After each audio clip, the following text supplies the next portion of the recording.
Hello everyone, I am back after I think over a year of being gone.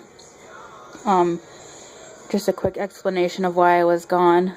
I just saw a lot of the drama and nonsense that was going on in the witchy community on YouTube and Facebook, and I didn't want to be a part of that. I was still pretty new when everything started going on, and it kind of deterred me from creating more videos, because if there's a lot of drama and backstabbing or whatever, I'm not sure what all went down. I've seen a few videos and posts about it, but all I know is that it's still going on, and I figured I would just come back if it's not going to end. I wish it would stop, because, you know, everyone does seem like they've been really close, and, you know, everyone fights, but anyways, I decided that the first video I would do is a tour of my reading area and my bookshelves. This is my chair where I sit. Over here is just some novels. I've got King Arthur stuff, Mist of Avalon, the Divine Comedy, Odyssey, the Aeneid. Then I've got like Tolkien and Harry Potter and a bunch of other stuff. I'm really into fantasy and science fiction. But over here is my my paranormal and my witchy shelf for books. Up top there, I am way into Egyptian deities. Isis is my goddess, so I have a separate shelf just for those books that I have. Temples, Tombs, and Hieroglyphs, an Egyptian mythology book, a book on ancient Egypt, Genesis of the Pharaohs, and then this one right here, it's kind of blurry, but it is the Egyptian Book of the Dead, and I got all of those off of Amazon. This shelf is my extraterrestrial type stuff. I've got the vampire book and the werewolf book. I got those at Barnes & Noble or B. Dalton. The UFO book, Encyclopedia of the Extraterrestrial. This book, Secrets in the Fields, that's all about crop circles. I got that on vacation last year at this used bookstore. The Science of Aliens, Messages, the Phoenix Lights. Some of you might know about the Phoenix Lights in Phoenix, Arizona, 1997. A series of lights appeared over the city or over some mountains or hills. It's really well documented, and a ton of people saw these lights. A lot of people did. UFOs, The Great Debate. The Serious Mystery, I haven't read that yet. News, Scientific Evidence of Alien Contact 5,000 years ago. My friend found that for me because it was kind of a mix of like Egyptian or like ancient civilizations and aliens. So the UFO Phenomenon, Alien Dawn, a classic investigation into the contact experience. Ultra-terrestrial Contact, I remember I really liked this book. It's been a while since I read it, but a paranormal investigator's explorations into the hidden abduction epidemic. I really like that book. I've got some Carl Sagan, The Demon Haunted World, Science as a Candle in the Dark. Oh, and then I do have this alien book up top here, Close Encounters of the Fourth Kind by C.D.B. Bryan. A Reporter's Notebook on Alien Abduction, UFOs, and the Conference at MIT. I think that's the next one I'm going to read. I pulled it out so I could flip through it earlier. A Ghostly Cry, that's just a ghost investigator storybook, kind of. Physics of the Impossible by Michio Kaku. He's a theoretical physicist, I think. I've seen him on some television shows, and I thought he was really interesting, so I bought his book.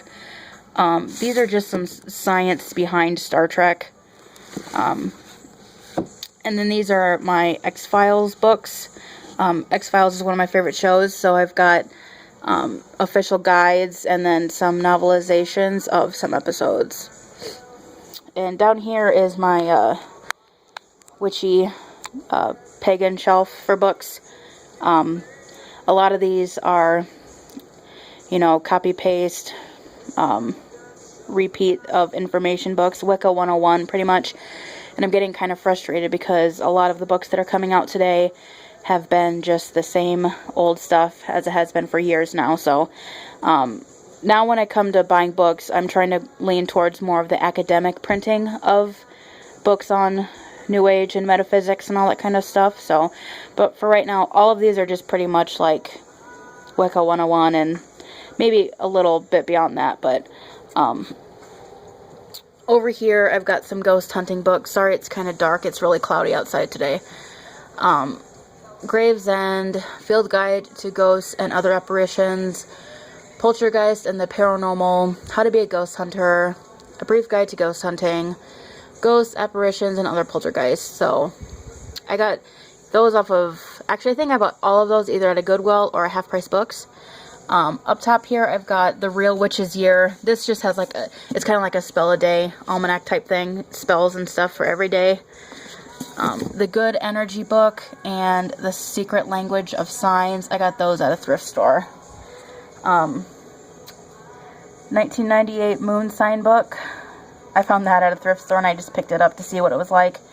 My first ever spell a day almanac from 2004. I think I bought that when I was a sophomore in high school. And then I've got 2007 and 2011 spell a day almanacs. I think 2011 is when I bought all the almanacs from that year. 2012 spell a day almanac, that was the last one I bought. Encyclopedia of Magical Ingredients, Book of Shadows by Lady Sheba. I think there's another book that goes with this, the Grimoire of Lady Sheba. And this book is interesting. It's got like initiations for the different, you know, first, second, and third degree. And then it's got like laws of the craft that she has in this book. There's like over 100 some. This book I think everyone has in some shape or form. Wicca, Living Wicca, and the Complete Guide, The Complete Book of Incense, Oils, and Brews by Scott Cunningham. Now I had all three of these books like in separate books, but I used them all so much they just went to shit. So I bought a triple pack of it. I found it on Amazon for like $5. Another book by Scott Cunningham, Earth Power, Techniques in Natural Magic, and then I also have Earth, Air, Fire, and Water that's floating around somewhere in my house. I use that book a lot because I love natural magic. And Scott Cunningham is one of my favorite authors. Some people have mixed feelings on him, like with Silver Raven Wolf, but he was the first New Age author that I ever got into, so he's got a special place in my heart. Nature as a Teacher and Healer, I got that at the thrift store. Connecting to the Power of Nature, another natural magic book. Flower and Tree Magic, another natural magic book.